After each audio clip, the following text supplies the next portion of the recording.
traveled there twice between January I hear the 2010 radio, and August Peter, of 2011 to meet and train with al-Qaeda in the Arabian Peninsula and assist with its English-language propaganda. Okay? Prosecutors say he was given nearly $9,000 cash to recruit other English speakers from Nigeria. The case highlights the closer ties U.S. intelligence officials fear al-Qaeda is trying to establish with militants based in Africa.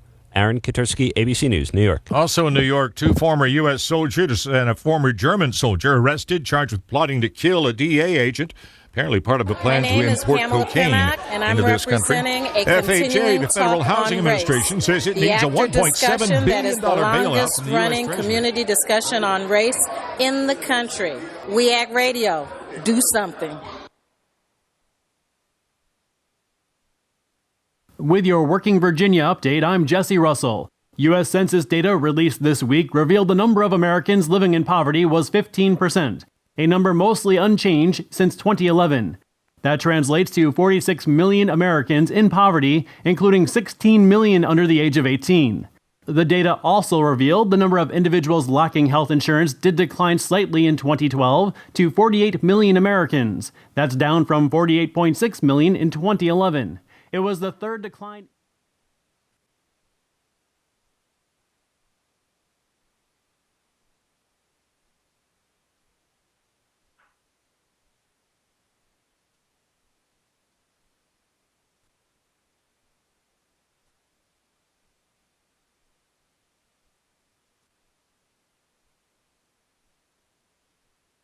With your Working Virginia update, I'm Doug Cunningham. As it looks for new ways to grow and to overcome the hurdles for workers who want to be in unions, AFL-CIO President Rich Trumka says that the key is effectively pursuing an agenda of shared prosperity for all American workers. In order for workers to succeed, in order for workers to have a voice, they have to have a voice at the workplace, they have to have a voice in the economy, they have to have a voice in American politics. We're trying to do all 3 of those things. We're trying to create an environment where those workers that really want to have a union can have a union. We're trying to create an environment where we join together with our progressive friends to create an economy that doesn't just work for the top 1%, but works for all workers. We call it shared prosperity. Working Virginia Update, produced by Workers Independent News. I'm Doug Cunningham. This update made possible by the Office and Professional Employees International Union, ensuring fair treatment, fair wages, and benefits for thousands of working Virginians. Online at opeiu.org.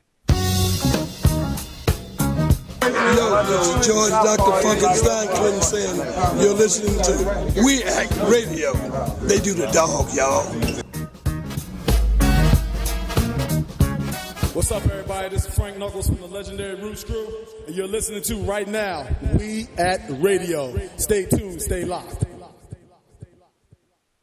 Where else will you get the most current information on game changers? Design thinkers and well-known innovators. In-depth interviews from visionaries, trendsetters, from science to food to entertainment. On the Behind the Mind radio show. We Act Radio, 1480 AM, 11 a.m. to 12 p.m. every Friday. Join me, your host, Karen Baker. And me, Anthony Leonard. We'll talk about design, innovation, and culture. Think different about design. Behind the Mind radio show.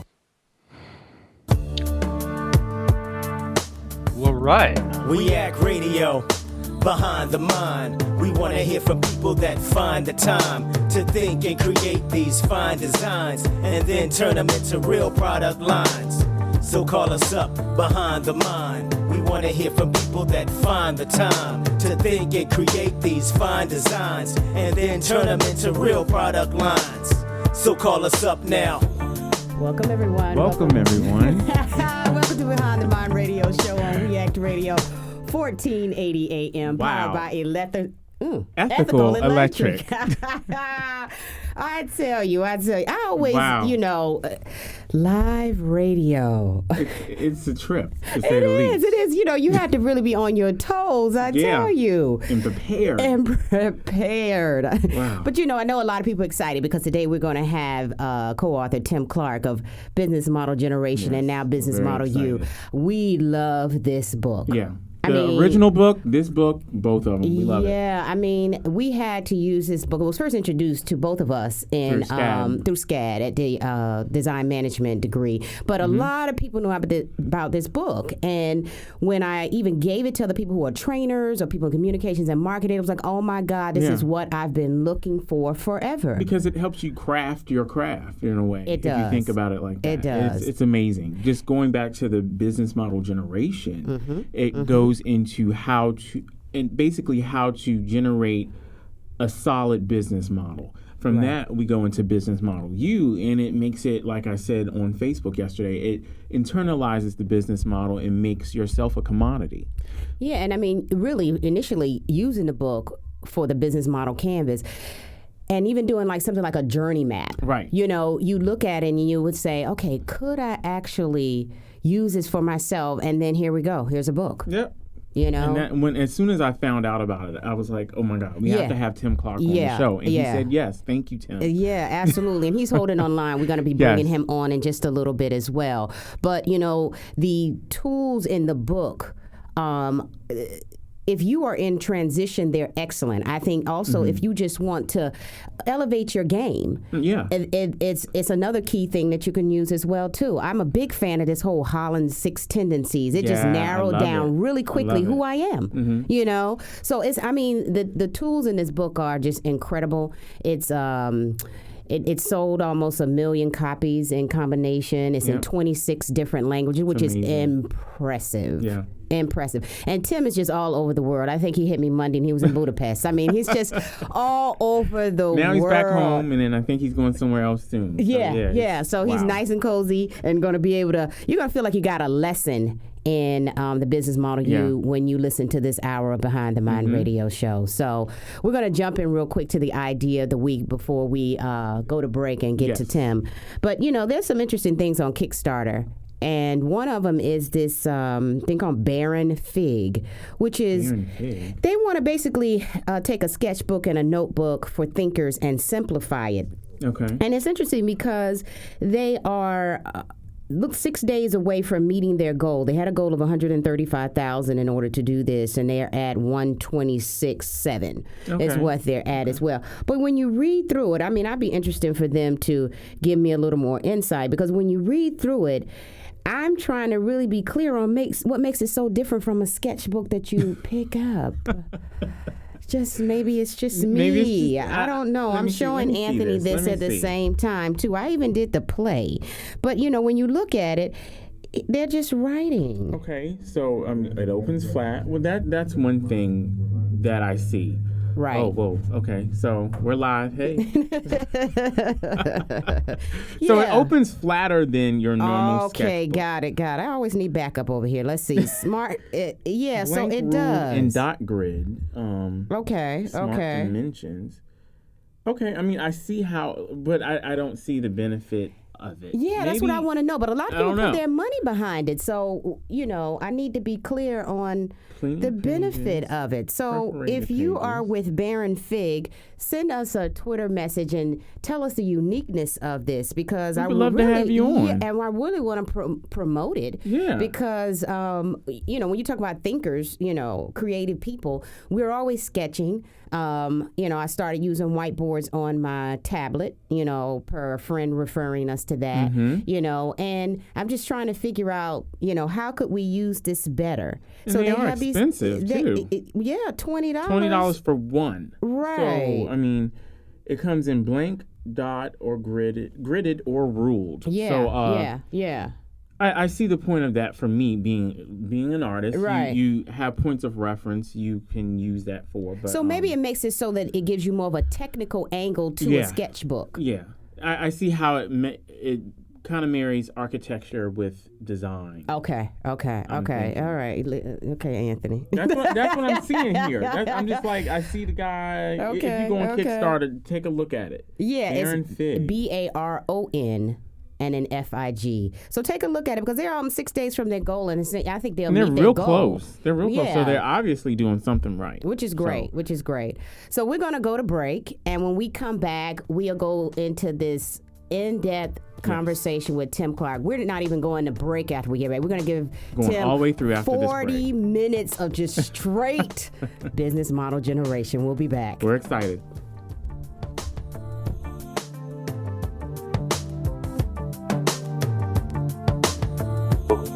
Hey, peace, world. It's Raheem Devon, the Love King. The album, a place called Loveland, is coming extremely soon. Listen out for that. And you're tuned into Behind the Mind Radio.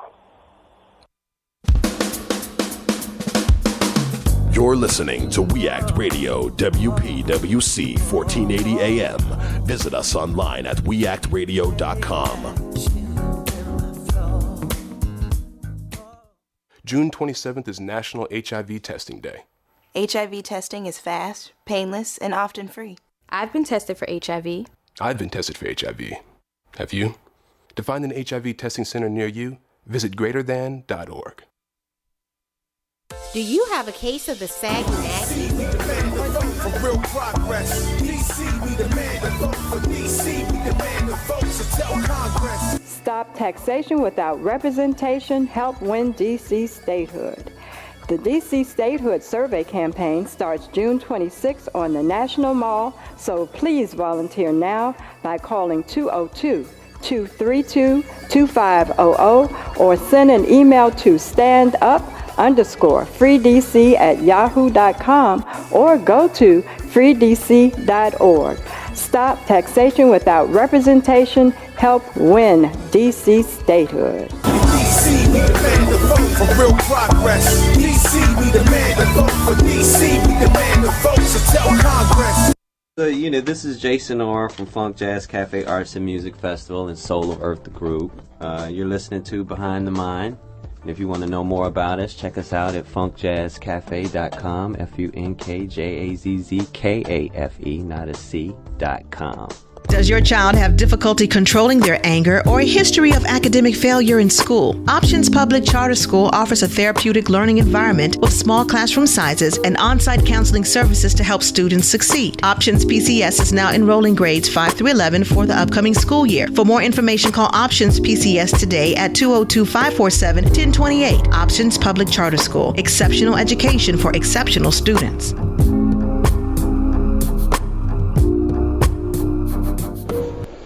It's party time.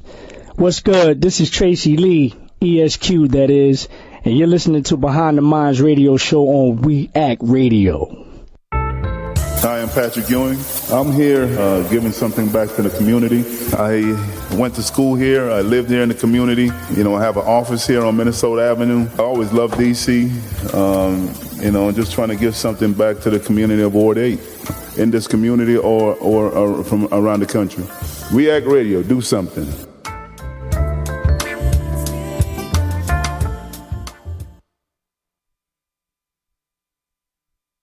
We Act Radio, powered by Ethical Electric. Do something.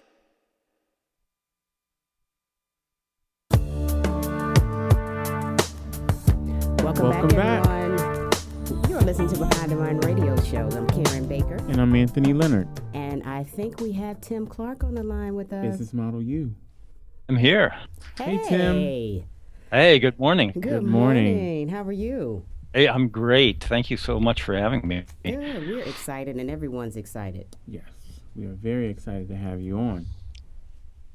So let's get started. Well, and yeah, please do. So what led you to write the Business Model U right after Business Model Generation? Well, while I was working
I did the business model I was able to, I got excited. I was like, okay, this is, putting yourself in that place, like you said, was just an eye-opener. It was really an eye-opener to be able to do that. So thank you so much. Yeah, I loved it. Just doing it myself, you see how you can get yourself out of a rut if you're in a rut, career rut, or how you can change your career. And out especially of the with us just finishing do. Up school, exactly. It's key. Exactly. It's key. It's great. Well, we all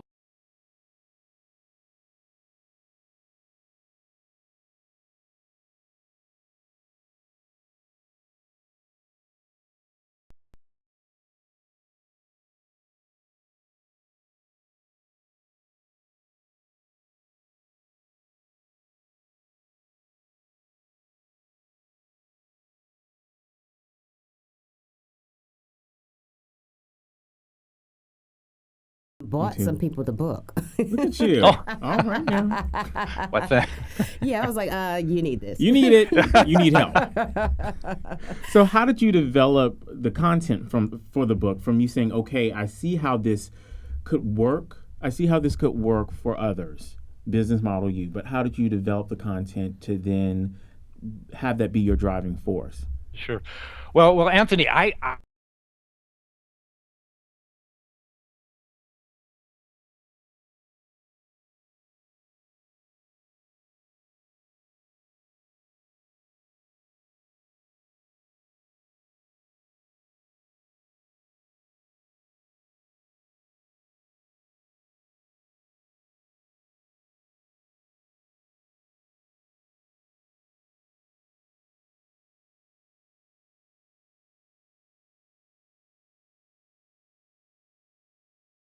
well, how can I be a career counselor if I've never actually done anything? So I went into business and I did a lot of things over the years. But the place where I finally started to find myself, I guess, is when I became an entrepreneur. And I started a business, and one of the first lessons I learned as an entrepreneur is that your initial idea is almost always wrong. Wow. In other words, you've come up with a business model which you may not even have articulated, but it's by default you have some hypothesis about something you think might work, right? And generally this is the way it works. The direction is good, but the model itself is usually wrong. It almost always has to be changed in order to work. Okay. And I found this out from my own experience as an entrepreneur. I was very lucky, and the business I was in was helping other companies essentially replicate their business models in overseas markets. For example, in 1997, Amazon.com hired us to create their first Japanese language. We did, and we also did a lot of other work for other companies that wanted to sell or even establish brand new units in Japan, Taiwan, and Korea. So I had kind of a first-hand look at how business models were either being successfully replicated or unsuccessfully replicated in overseas markets. And that's how I got interested in the whole notion of business models. So I started that company in 1994. It ended up being successful, and we had a lot of clients who were essentially .com retailers and other firms. And those companies had what they called business models. And so my first exposure was to these internet business models. Anyway, after we got a buyout offer, I sold the company and worked for a couple of years after that with the firm. That was an earn-out requirement. After that, I basically went into my midlife crisis because I was burned out. I left the company, and I wanted to, I wanted to do something different. And what I decided I wanted to do was to teach. Okay. And so I became a teacher, and what I wanted to teach was entrepreneurship. Not because I knew so much about it. It was more like, what happened to me over these past 8 years. It was such an incredible experience, but I didn't have a formal understanding of the entrepreneurial process. So that was really the beginning of Business Model U in a way. I liked teaching so much that I decided to go back to school and get a doctoral degree, and I studied I did business models as my doctoral thesis. Oh, wow. And that's when I got in Okay. touch with Alex and so forth. But all this time, I was starting to feel that rather than traditional sort of focus on ventures and organizations, in the work with my students, I became more and more interested in helping them be personally entrepreneurial. And in fact, the students who came to my courses, although a lot of them did want to start ventures and so forth, most of them really just wanted to change their lives. They wanted to change their careers. They wanted to advance, and not necessarily in the sort of stairway to heaven, going up the ladder, but advance in the sense of doing something that was more meaningful for themselves, or spending more time with family, but still making a decent living. They wanted to change the model by which they were working. Okay. And so I started sort of formulating the idea that career development really is a form of entrepreneurship, because what you're doing is you're seeking a sustainable model for the way you work. And when you start your career, you don't know what that is. You just take a job. Very true. The problem is that most of us just keep taking one job in a row. Absolutely. We never come up with a professional identity towards which we're striving. We're saying, this is what I aspire to be.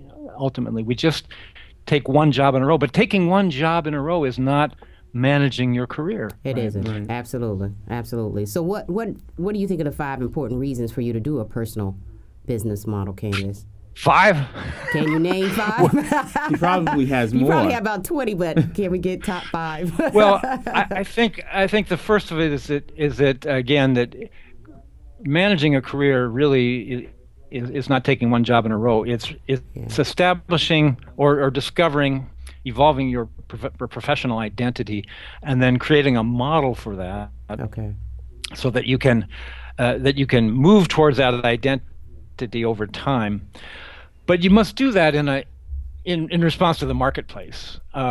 There's lots of books and schools of thought that are kind of cheerleaders for, you can be anything you want to be, and you can do it, and all you need is courage, or all you need is passion. But frankly, I don't believe that. We're operating in an ecosystem, right? Mm-hmm. We can't do anything we want. We can do many things, but we're operating in a marketplace. So it's very helpful to be logical and to articulate the value you provide in the marketplace, and then design your career, model your career in step with actual marketplace reality, and then move forward with it. So I'd say those were probably the 2 most important things. Okay. All right, cool.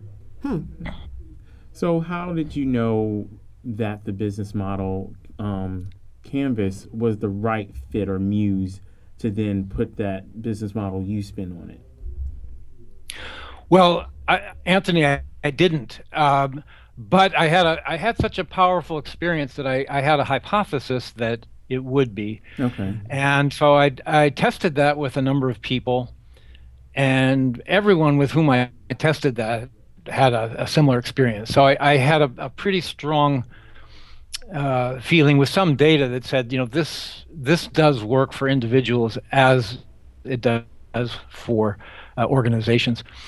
But the big test was basically writing the book, and the way we wrote the book was creating a community and putting forth some initial chapters and inviting people to comment and to test the model as we went along. So we were testing and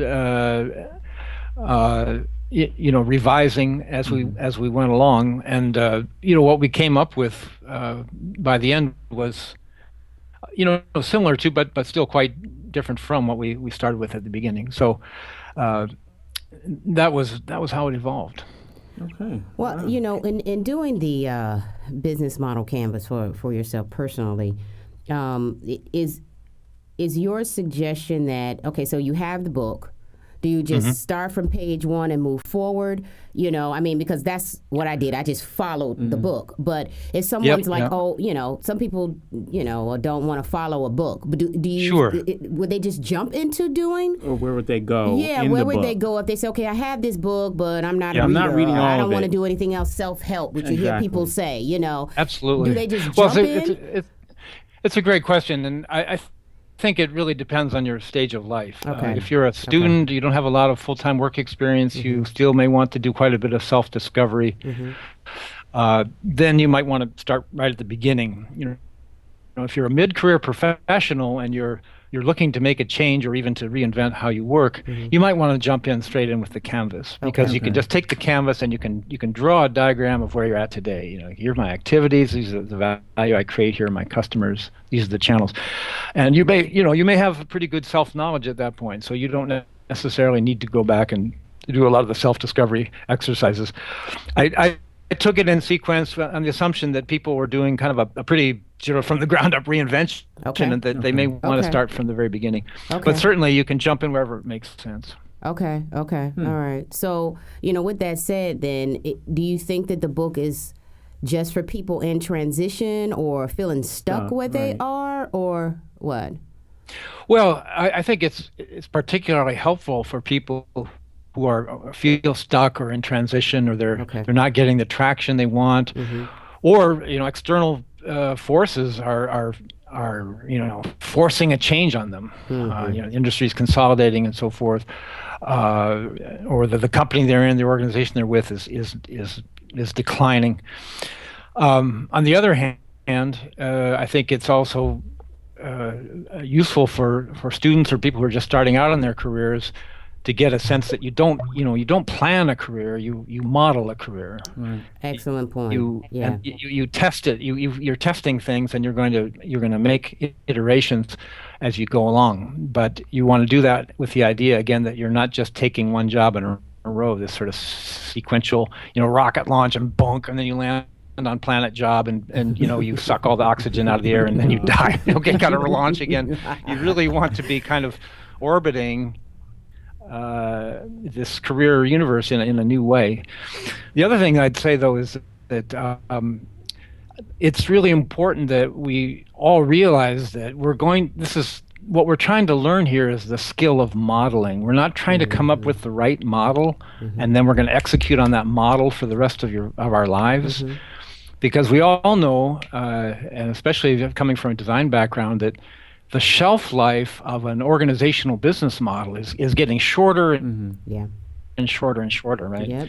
And therefore, the shelf life of a personal business model is getting shorter and shorter and shorter. So the book is not just for people who are stuck, but for people who have a good professional identity in mind, but they see that changes are coming and becoming aware of trends that are going to affect their careers, and proactively planning, modeling now so that they can make the changes that are sure to come in the future.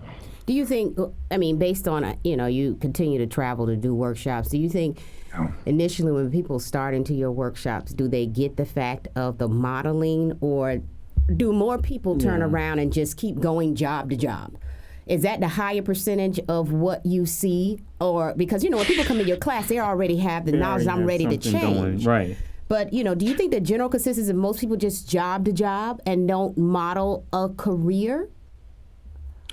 Karen, I think that most of us, and I was like this too, do go from job to job. Okay. And, over time, for me, I gravitated towards teaching, writing and teaching over time, and that, naturally you do graduate towards those things. Hopefully it doesn't take you 30 years, though. Hopefully you can try to gravitate a little more quickly. So, but I think that most of us develop our careers by default, and in other words, this happens, and I got lucky, or I found this job from whatever. It's really chance or serendipity or just sort of the default, and I'm not saying that we can, control the universe and do exactly what we want at all times. But I do believe that most people, this is how most of us do develop our careers. And if that's not real career management, not that we can always manage everything perfectly, but we can be much more logical or intentional about how we drive our careers forward. So yes, most of the people who do come to the workshop are still in that mode, but they recognize that this has got to stop. Right, exactly. I've got to become intentional, and that's why I'm here. And that's why they're there, exactly. Yeah. So how and why did you come up with the Lifeline Discovery tool? Well, I didn't, Anthony. That was contributed by Denise Taylor, who's a wonderful career counselor and psychologist in the UK. Oh, okay. So and I'm not sure where she got it. I think it's a tool that's used widely by professional career counselors. Okay. But I really liked that one because it's not just this sort of navel gazing. It's not this sort of introspection. It's a way to explicate. In other words, get things out of your mind and get them onto paper and onto a permanent place where you can now share them with other people. And Karen would look at mine and say, here you were teaching and you were really enjoying yourself. Here you were teaching, you're really enjoying yourself. Isn't teaching kind of a common theme? And I go, yeah, you're right. And I never noticed that before, right? No, this happens all the time. So yeah, it's a wonderful tool and it's practical. There's something that I always like to say is that people tend to assume that we have some kind of a passion inside, or we're born with some sort of internal passion or destiny or something that we're really made to do, and that somehow if we can just introspect, hard enough, that we will figure out what that is. Okay. But that's basically not true at all. Most of us we're not born with some kind of passion. I mean, some people are, and they're very lucky, and they find out at very early age that they're great at doing whatever they do. But most of us don't have that passion. Passion and enthusiasm over an occupation is something ordinarily that develops over time. Okay. And it only develops in step with competence. In other words, passion doesn't, if every college student who wanted to have a nonprofit that was going to save the world, if enthusiasm and passion was sufficient to make those organizations work, the world would be full of nonprofit organizations that are wildly successful today, and there would be hundreds on every single college campus in the United States, right? Right.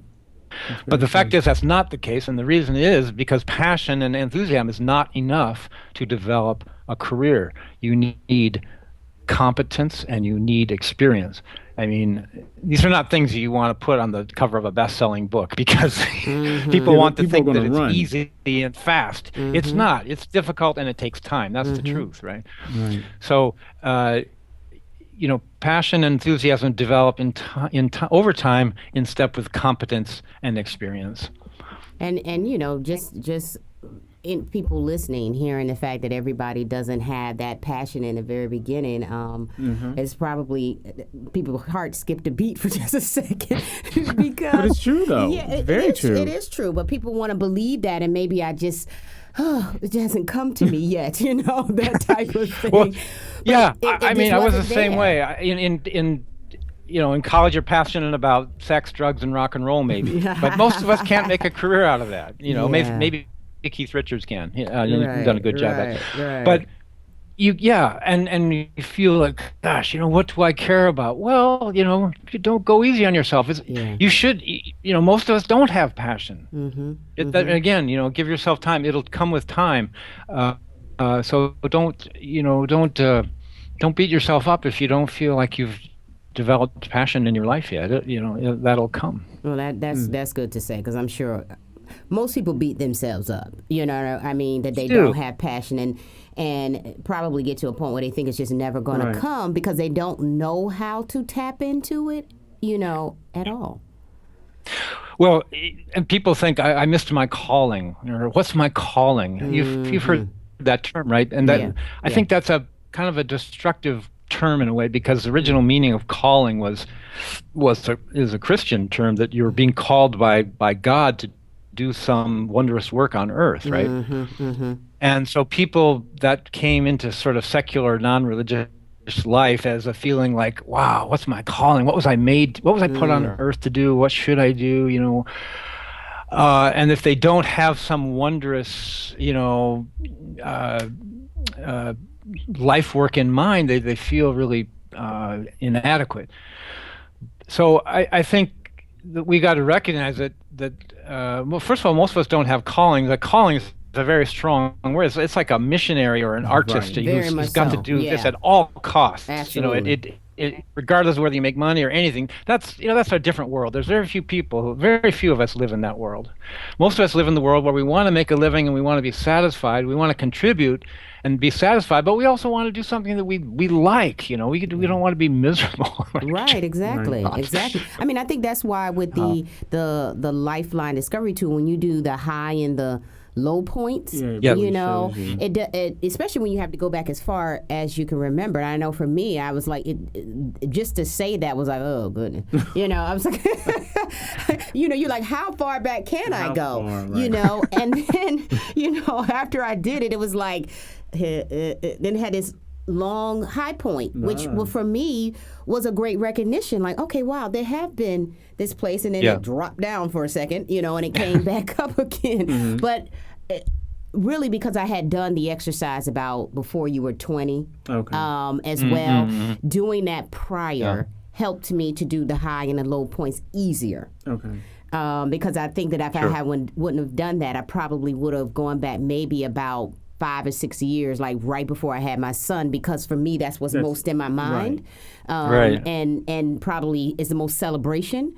So I think, I mean, even for people who, you know, you're picking up the book, I think that if you start there with the tools, then that will help you. It helped transition through the book easiest. The Lifeline Discovery would be a great place to start for anybody, really, because and the other thing that you bring out, Karen, I think, is that we all need more feedback. And part of the principle of creating a satisfying career is creating what we call a feedback-rich environment for ourselves. And frankly, a lot of us, we just don't have that. You know, where we work, there's a lot of politics, or if you start asking for feedback in too direct a way, it's like, are you planning on quitting? Are you gunning for my job? That's you know, very it's like, true. Come on, you know. But a simple way to start is the Lifeline Discovery exercise, where you do this with somebody else, and you say, and you know, they draw theirs, and we do this in the workshops. You draw yours, and they draw theirs, and you switch, and then you help each other talk through them, and this feedback is just so helpful. And especially don't try this with your husband, by the way. Do this with someone who's, you know, emotionally detached from this and has just thinking about, you know, professional work. You know, save the husband for the real emotional capital that you need at different times. So that's another reason that the workshops are so helpful, is because everyone is there with a common goal, and, you know, very smart, very nice, or very helpful people, but they're emotionally detached from you, and so the kind of feedback you can get is just phenomenal. So I'd suggest doing it with, you know, colleagues from a different company would be ideal. Professional colleague who you know, you have no interest. You have no professional interest in their work, and they have none in yours. You're just trying to help each other. Okay, that's a good tidbit. That makes sense. And would you suggest that the same for when you do the reflection, the one with all the words on it, like page 122 and 23? Love that. Who do you give that to? Well, for that, I think that you can cast your net a little bit wider, because it is helpful to get people who know you well. But again, try to avoid immediate family members or spouses, because let's face it, they know you so well. You know, try to work with people who know you in a professional setting and have a fairly clear-eyed or a objective view on who you are. So, you know, coworkers, professional friends, industry associates, former subordinates, colleagues, bosses, and so forth would be ideal. Okay. So, do you think creative thinking is a natural process in the mind, or does it have to be something that's taught? Well, yes and yes. I think we all have. We all have some, we all have inborn creativity to some extent, and some of us more creative than others. I don't view myself as a particularly creative person, but here's a hint, and this is something that I think is a good takeaway. When you have this, when you use the canvas here, this is the personal business model canvas. Mm-hmm. This is what we like to call a light frame. And when people have a light frame upon which they can start drawing, it frees up their creativity. As design, I understand that you both have a design background. I think you recognize very strongly that limitations are exactly what makes it possible to be creative. Yeah, very true. In other words, if you have a scope, this is what has to be done. Mm-hmm. It's not like, okay, think of a story. It could be anything. Go ahead, write a story. Well, that is such a broad assignment that in one way it's very freeing, but in other ways it makes it kind of paralyzes you. There's so much possibility that it paralyzes you. Whereas if you have a nice framework or a very concrete scope, and you can say, here, okay, write this little story using these 9 elements, for example. Okay, well, I'll start with this box, and it gives you a step-by-step way, and then paradoxically, by offering a structure, it actually enhances your creativity. So I'm a big fan of tools that enhance creativity by offering structure. Okay. So that's where it comes into where one of our guests before, her focus was just creativity. She was saying how essential career development was to the creative community. Well, yeah, absolutely. Again, we're all constantly developing our careers in different ways, and we never know how they're going to evolve. There's a lot of serendipity and chance and just circumstance that goes into a career development. But I think you can enhance your possibilities for being more creative and for being lucky if you are striving towards a professional identity. And again, that's okay. I like to use in the book. There's an analogy. It's if everyone says, okay, let's say you have 4 people all over the globe, and they say, okay, let's all meet at the North Pole.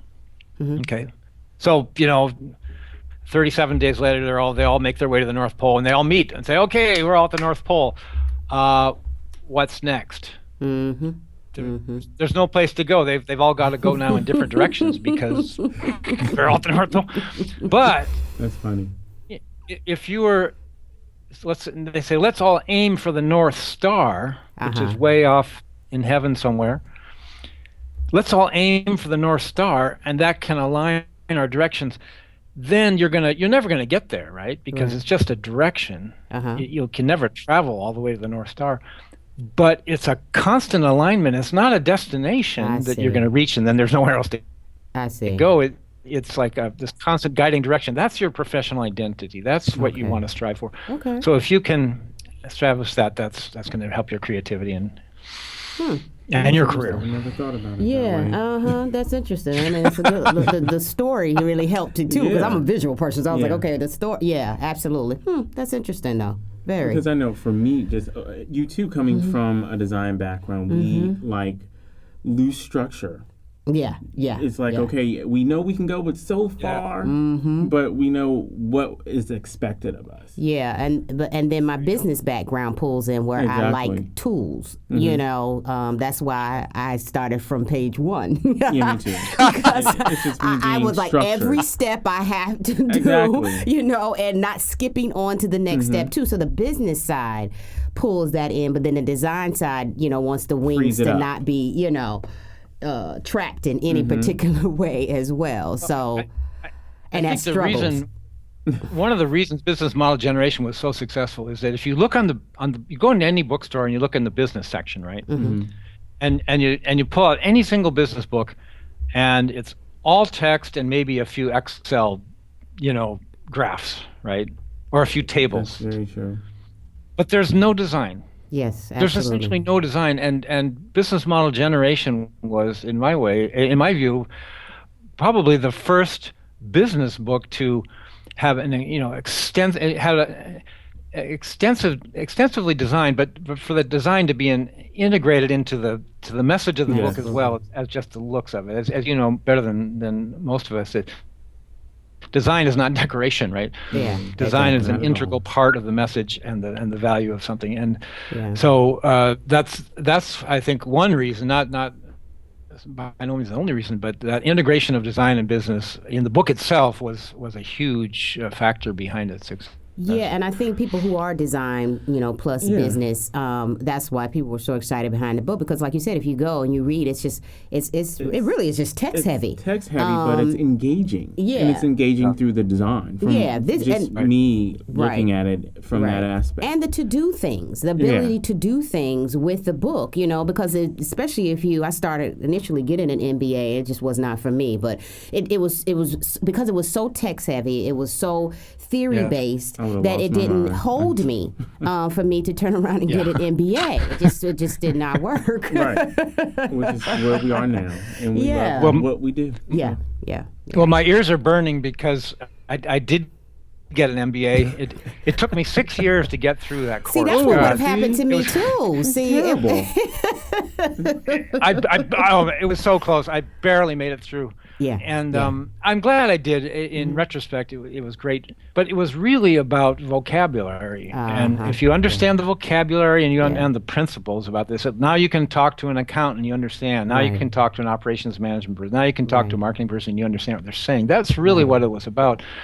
But I agree with you that it's you're leaving out a whole other side of the brain in a sense. It's really designed for people who learn through words and reading, and to a lesser extent through talking. But it leaves out a big part of the world who learns through kinesthetic learning, moving and learning, or visual learning. Yeah. So. I think there's a great part in business model generation that says, business people have to become better designers. Right. And designers have to become better business people. Absolutely. Yes. Absolutely. That's the great balance, of the two. So, but let me remind people, if you have any questions, you can call us at 202-889-9797, or you can send a Twitter message at BTM Radio Show or Facebook at Behind the Mind Radio Show. But someone did have a question for you. Her question was, it's Michelle. She wanted to know, how do you now use that personal business model canvas to generate business? She's a business owner, and she's like, this is key for her. So how does she step out now and try to use this, apply it? Right. Yeah, that's a great question, and that's I think the next extension of the methodology is really around that fourth phase that we talk about in the book, which is ACT. Okay. And ACT is basically where you start with draw. Draw is phase number one. That's where you draw your model today, and it's like a self-assessment. Where am I now? The second phase is to reflect, and then you look at you look at where you are now and reflect on that, and get some insight on where you want to be. Third is revise, and that's where you start creating different hypotheses or different possibilities, generating a bunch of different models that you think might work for yourself. Then we get to ACT, and ACT is really it's where you pick one of the hypotheses, one model you really like. This is what I want to do, and you go out and test that model in the market. Okay. So this is analogous to Steve Blank's customer development phase. And Steve Blank is one of the leading thinkers on entrepreneurship, and his work is brilliant. But here's where you go out and test that hypothesis in the marketplace. And what that means basically is you go and you talk to prospective customers or with actual customers, and you share what you're looking at, or you otherwise elicit from them what their problems are, or what their needs are, what trends or issues or needs, problems they're facing, and then see if your value proposition, what you're offering, is a match or not. Okay. So that's basically it's this iterative process of taking this hypothesis and testing it in the marketplace. Okay. And as a business owner, I'm sure she's familiar with that. But I think if you can take a kind of a formal approach to this, it's very helpful. And I would recommend Steve Blank's work as a great guide for that, and doing that on an organizational basis.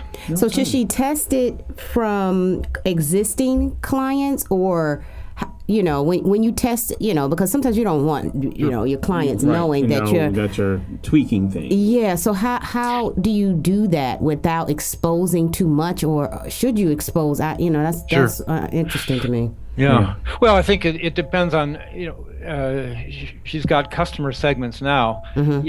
Is the offer she's testing, is it designed for those segments, or is it designed for a new segment? If it's designed for a new segment, she's going to have to test for the new segment. Okay. If it's designed for a current segment, she's going to have to go to the customers with whom she has the best relationship, and design that test very carefully. So that's another part of this, is how do you design the test that you're going to conduct?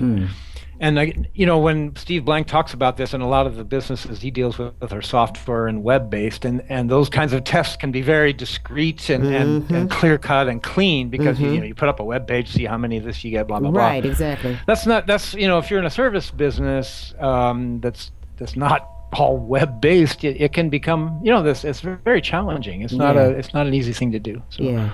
Okay.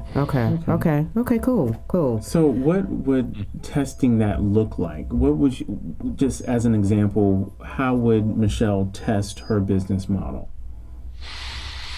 What kind of business is she in? Marketing, communications, and the art scene, art and culture. Yes. I see. Okay.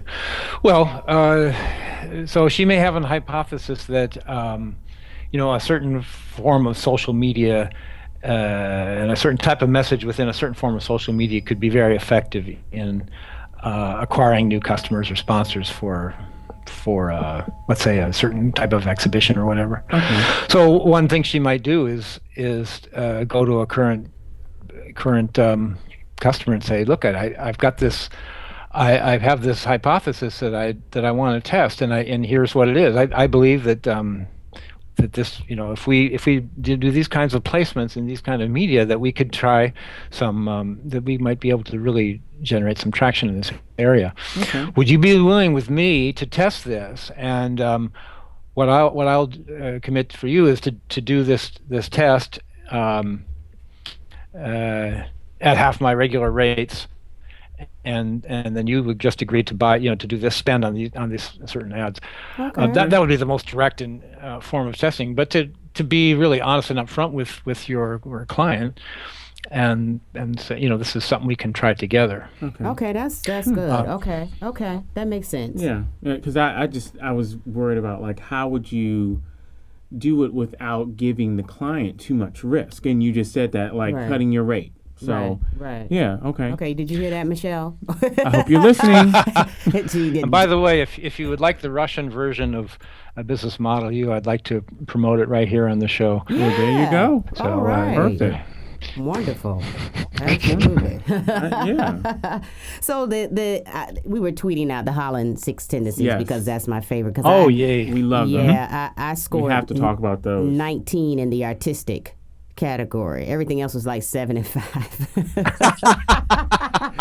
I'm just gonna put my business out there for just a second. Mine's just, I could see. Yeah. Go ahead. Yeah.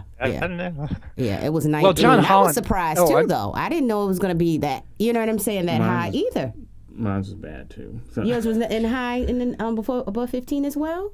As far as the artistic, it was 20. Okay. It was 20, and then I was like 6s everywhere else. Okay. So. Okay. I'm a 0 in the realistic conventional. Wow. And I was like, huh? Conventional.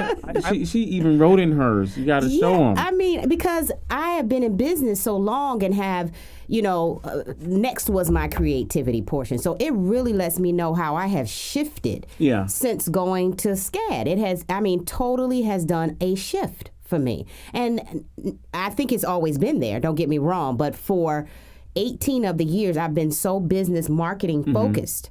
And then second, the design supported it, that, you know, it was interesting to me to see the conventional, like bookkeeper and all that other stuff that I know that I do, you know, just kind of go to 0, you know. Sure. I know for me it's the opposite. I've been in the artistic background, and now I'm in an art director, artistic background, and now I'm trying to do all that bookkeeping and all that. So it's just like I'm trying to creep back up to where she is. Right. So yeah. It's interesting. It was a good tool.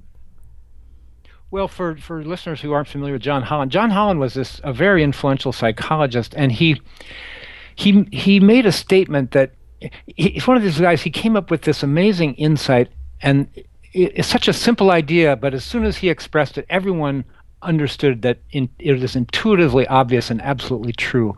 And the idea is that careers are an expression of personality in exactly the same way that our hobbies are an expression of personality, our friends who we choose as friends is an expression of personality, our spouses who we come together with as spouses are an expression of personality, the foods we like and so forth. And you know, that seems so incredibly obvious, but it wasn't.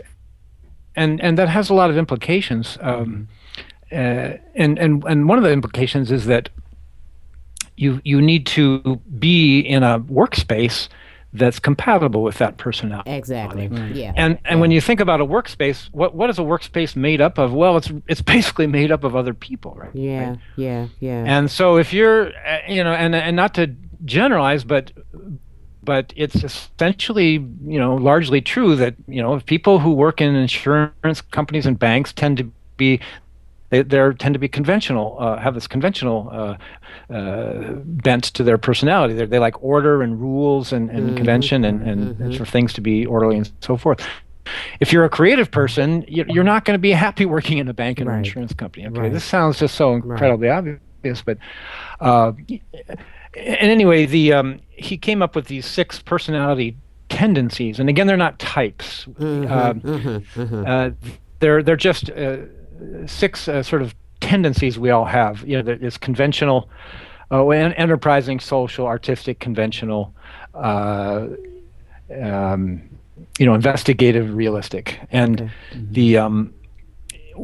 everyone has a mix of those traits, but some of them are more predominant than others. So, Karen, you're a 20 and you're artistic. Anthony, same. My biggest one is enterprising, but artistic is right after that. I'm a 10 on enterprising, which means being like a entrepreneur or in sales and leadership and so forth. But I'm a 9 on artistic, so it's a very close second one for me. And it sounds like you've gotten to a point of good balance too. Yeah. So. Yeah. But I think it's very helpful. And the thing I also love about John Holland was he said, near the end of his career, he said, every time I rework this, he says, I haven't got it quite right yet. And here's this guy. Here's a guy who created essentially the most influential, career inventory. What his work is the basis for the, U.S. Department of Labor, career, compatibility tests, all this stuff. And yet he himself says, I never got it quite right. So I just love him because it's like, it's not a religion. Right. It's just a useful tool. None of these things are dogma or you have to do this or that. They're just tools that can be useful. So that's how we should think about them. Cool. Okay. Well, we run out of time. We're out of time. Thank you so much, Tim, for coming on the show. We're gonna have to have you back, and really, I'm really interested in you coming to DC. So we have to talk offline about that. You travel all over the world. You got to come visit us. I would love to, and I've got one standing invitation, so let's make it happen. Okay, let's make it happen. Let's make it happen. Absolutely. Thank you so much, Tim Clark. We appreciate the time. My pleasure. Absolutely. You're listening to Behind the Mind radio show on We Act Radio, 1480 AM. We will see you next week. Have a good one. Thank you. Yeah, I know.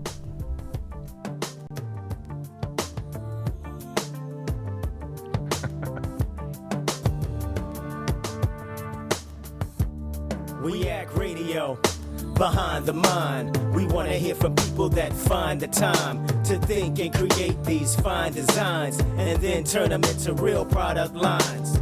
So call us. Where else will you get the most current information on game changers? Design thinkers and well-known innovators. In-depth interviews from visionaries, trendsetters, from science to food to entertainment. On the Behind the Mind radio show. We Act Radio, 1480 AM, 11 AM to 12 PM every Friday. Join me, your host, Karen Baker. And me, Anthony Leonard. We'll talk about design, innovation, and culture. Think different about design. Behind the Mind radio show.